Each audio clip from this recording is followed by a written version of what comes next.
ये भी बहुत इजी है, बस आपको थोड़ा सा इस पर ज्यादा कॉन्सेंट्रेट करना पड़ेगा। तो देखिए, verify that minus and bracket में minus x is equals to x, यानी कि माइनस और माइनस एक्स एक्स के इक्वल है।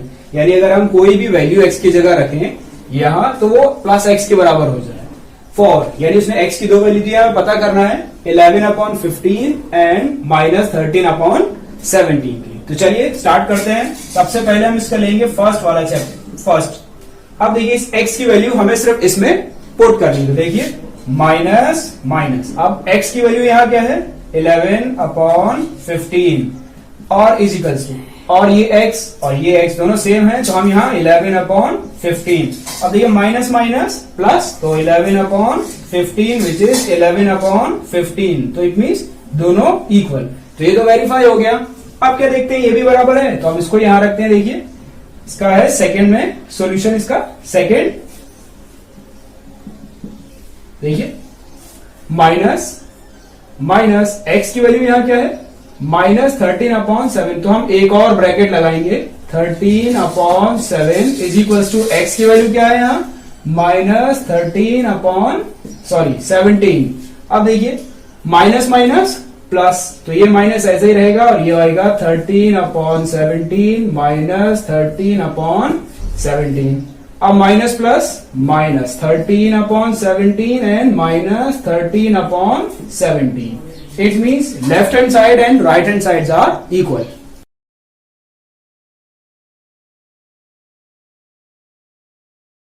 ये बहुत इंटरेस्टिंग है। हमने आपको बताया था कि व्हाट इज मल्टीप्लिकेटिव इनवर्स। तो मल्टीप्लिकेटिव इनवर्स में आप क्या करते हैं, साइन तो वही सेम रहते हैं, बस नंबर को आप फ्लिप कर देते हैं। फ्लिप का मतलब जैसे आपने देखा है कार्ड ऐसे बैक फ्लिप मारते हैं, वैसे ही इस नंबर को भी हम फ्लिप कर देते हैं। जबकि एडिटिव इनवर्स में क्या करते थे, हम नंबर वही सेम रहता था लेकिन हम उसका साइन चेंज करते थे। यहां साइन नहीं चेंज होगा, बस नंबर फ्लिप हो जाता है। तो जैसे हम माइनस 13 का मल्टीप्लिकेटिव इनवर्स क्या होगा, तो देखिए माइनस 13 का मल्टीप्लिकेटिव इनवर्स होगा 1/-13। बस हमने इस नंबर को, क्योंकि इसके नीचे हमेशा 1 होता है, तो हमने इसको फ्लिप किया। अब इसी तरीके से इसको देखिए इसका, तो इसका मल्टीप्लिकेटिव इनवर्स क्या होगा, हम बस इसको फ्लिप कर देंगे, यानी माइनस 19/-13। अब इसी तरीके से थर्ड में देखिए, हम इसको, ये नंबर है 1/5, फ्लिप करेंगे तो ये ऐसे हो जाएगा, यानी कि 5। क्योंकि 1 लिखना चाहें तो आप लिख सकते हैं, वैसे भी 1 की कोई इंपॉर्टेंस नहीं है यहाँ। 6 में देखिए, 4th में देखिए आप, इस नंबर को हम क्या करें, तो देखिए इस नंबर को भी हम सिर्फ और सिर्फ क्या करेंगे, फ्लिप कर देंगे। देखिए 8/-5 multiplied by 7/-3, that's it।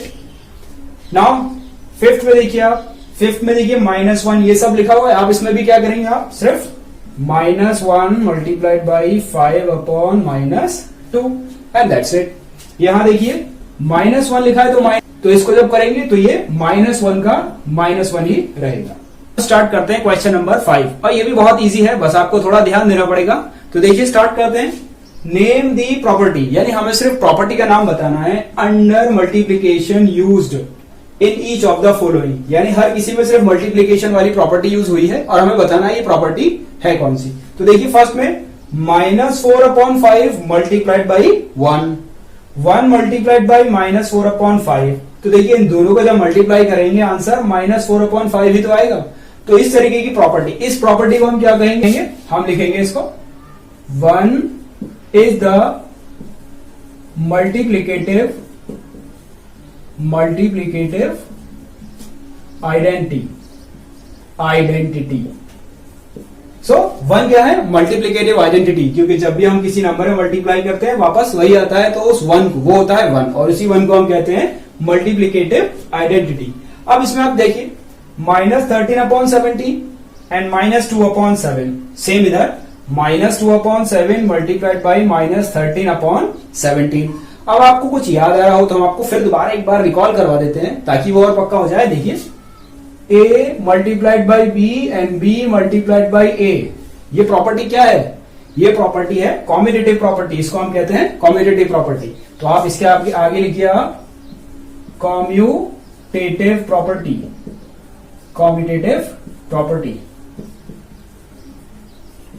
ठीक। तो ये हुई कॉम्यूटेटिव प्रॉपर्टी। अब इसमें देखिए आप, इसमें देखिए -19/29 एंड 29 अपॉन माइनस 19। तो देखिए इस नंबर का फ्लिप ही तो किया, तो यानी ये क्या हुआ, ये इसने कैंसिल करके 1, तो ये कौन सा हुआ, ये हुआ मल्टीप्लिकेटिव इनवर्स। Multiplicative inverse. तो देख अब बाकी सारे क्वेश्चन से इजी, बहुत इजी क्वेश्चन है क्वेश्चन नंबर 6। तो देखिए क्वेश्चन नंबर 6 में है क्या, मल्टीप्लाई 6 अपॉन 13, यानी हमें 6 अपॉन 13 को मल्टीप्लाई करना है by the reciprocal of -7 upon 16। किससे, -7 अपॉन 16 के रेसिप्रोकल से। तो सबसे पहले हम इसका रेसिप्रोकल देखें। तो हमने आपको बताया रेसिप्रोकल का मतलब ये नंबर सिर्फ फ्लिप होगा। तो देखिए सबसे पहले हम इसका रेसिप्रोकल लिखते हैं। तो देखिए रेसिप्रोकल ऑफ -7 अपॉन 16। तो -7 अपॉन 16 इसका रेसिप्रोकल क्या होगा, रेसिप्रोकल का मतलब हमने बताया आपको नंबर फ्लिप करना। तो हम इसको लिख देंगे 16 अपॉन -7। अब इसका मल्टीप्लाई हमें करना है इससे। तो आप देखिए हम यहां लिखेंगे मल्टीप्लीकेशन ऑफ 6 अपॉन 30 ऑफ इसका रेसिप्रोकल यानी 16 अपॉन -7। अब देखिए आप 6 अपॉन 13 मल्टीप्लाइड बाई 16 अपॉन -7। अब आप इसमें मल्टीप्लाई किए, 16 6 96 and 13 7 91 with the negative sign, और ये यहां पर आपका कंप्लीट। अब क्वेश्चन नंबर 7 उससे भी इजी है, बस इसमें आपको बताना है सिर्फ प्रॉपर्टी का नियम। तो देखिए टेल व्हाट प्रॉपर्टी, यानी हमें बताना है कौन सी property allows you to compute, यानी कि कौन सी प्रॉपर्टी है जिससे हम इसको सॉल्व कर सकते हैं। तो आप ये चीज देखिए 1 एक रेशनल नंबर जिसका मल्टीप्लाई हो रहा है और 2 रेशनल नंबर हैं उनका भी मल्टीप्लाई है ब्रैकेट के अंदर, फिर इन 2 रेशनल नंबर का मल्टीप्लाई हो रहा है और एक ब्रैकेट से बाहर। तो अगर आपको याद हो तो हमने आपको एक प्रॉपर्टी बताया था multiplied by B multiplied by C and A multiplied by B and multiplied by C. तो आप देखिए ये कुछ मैच नहीं हो रहे, 1/3 ए की जगह लें और देखिए मल्टीप्लाई बी सब मल्टीप्लाई, यानी कि सब सेम हो रहे हैं, यानी कुछ कुछ मैच कर रहे हैं। तो इसका मतलब इस प्रॉपर्टी का नेम क्या है, इस प्रॉपर्टी का नेम है एसोसिएटिव। एसोसिएटिव अंडर ये क्या हो रहे हैं मल्टीप्लाई, तो अंडर मल्टीप्लीकेशन। बस नंबर 8 ये भी बहुत इजी है। तो देखिए क्वेश्चन नंबर 8 में इज उसने पूछा है is 8/9 the multiplicative inverse of -1/8। क्या 8/9 -1/8 का मल्टीप्लिकेटिव इनवर्स है, क्यों और क्यों नहीं, हमें सिर्फ ये बताना है। तो देखिए सबसे पहले हम इसको सॉल्व करते हैं। तो देखिए -1 एंड 1/8 इसको जब सॉल्व करेंगे तो 8 1 8 8 1 9, सो -9/8। अब देखिए इन दो को मल्टीप्लाई करके देखते हैं क्या आंसर 1 आएगा या नहीं। तो देखिए हम इसमें देखते हैं मल्टीप्लाई करके, मल्टीप्लाइंग ये है 8/9 एंड देन -9/8। 8 से 8 कैंसिल, 9 से 9 कैंसिल, लेकिन आंसर हमारा -1 है। तो जब भी मल्टीप्लिकेटिव इनवर्स को हम मल्टीप्लाई करते हैं तो हमेशा आंसर क्या आता है 1, लेकिन यहां इसका आंसर -1। तो हम इसमें लिख देंगे it is not a multiplicative inverse because क्यों, बिकॉज द आंसर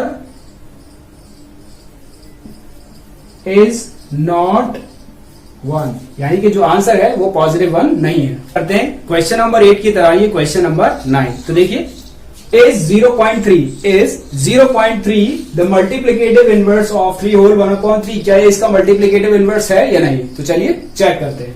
तो सबसे पहले आप देखिए इसको सॉल्व करेंगे हम।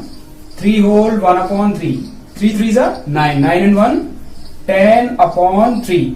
अब एक बार इसको भी सॉल्व कर लेते हैं, यानी 0.3। अब 0.3 में हम क्या करते हैं, इसको ऐसे लिख सकते हैं ना 3/10। चेक करते हैं क्या ये इसका मल्टीप्लिकेटिव इनवर्स है या नहीं। तो देखिए मल्टीप्लाइंग, हम सबसे पहले क्या करेंगे इसको मल्टीप्लाइंग। तो देखिए 10/3 मल्टीप्लाइड बाई 3/10, ये और ये दोनों का multiply. 10 will cancel 10, 3 will cancel 3 and answer 1। इसका मतलब आंसर पॉजिटिव 1 है, तो ये इसका मल्टीप्लिकेटिव इनवर्स होगा। तो हम इसमें लिख देंगे yes it is the multiplicative inverse of 3 whole 1/3।